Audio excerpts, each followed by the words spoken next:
এর লাগি আল্লাহর খলিল ইব্রাহিম আলাইহিস সালাতু ওয়াস সালামে মাবুদর দরবার দোয়া করত রব্বি জাআলনি মুকিমাস সালাহ। আল্লাহ মেহেরবানি করিয়া তুমি মাবুদে আমার নামাজি বানাও। কারণ আল্লাহ যদি বানাই না কেউ জোর করিয়া নামাজি হইতো পারত না, জোর করিয়া আল্লাহওয়ালা আল্লাহর মুত্তাকি পরহেজগার হইতো পারত না।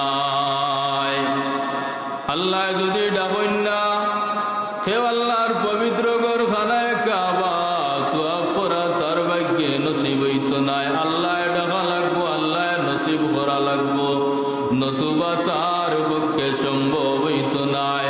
এর লাগিয়া আমরা জাতর পিতা ইব্রাহিম আলাইহিস সালাতু ওয়াস সালামে দোয়া করতা রব্বি জাআলনি মুকিমাস সালাহ।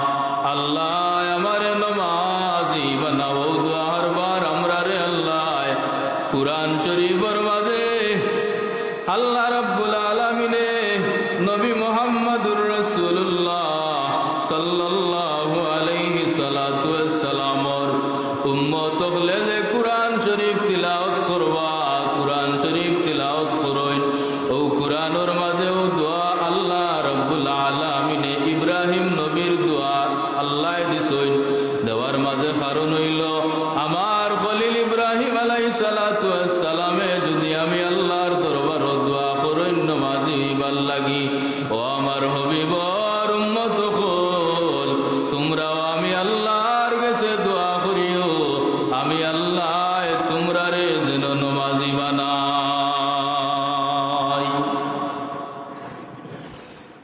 মুহতারাম হাজিরিন কিরাম, যে স্থানের মাঝে আল্লাহ আল্লাহর রসুলের শানমান আলোচনা করা হয়, যেই জায়গার মাঝে কোরআন হাদিসের আলোচনা হয়, এই জায়গা হুজুরে পাক সাল্লাল্লাহু আলাইহি সাল্লাতু ওয়াস সালামর হাদিস শরীফ অনুযায়ী জায়গা হইল জান্নাতের বাগান হোক। একবার সুবহানাল্লাহ। অতএব এই মুহূর্তে আমরা পবিত্র স্থান মসজিদ এবং আল্লাহর রসুলের হাদিস অনুযায়ী জান্নাতের বাগানও আছে। সুবহানাল্লাহ।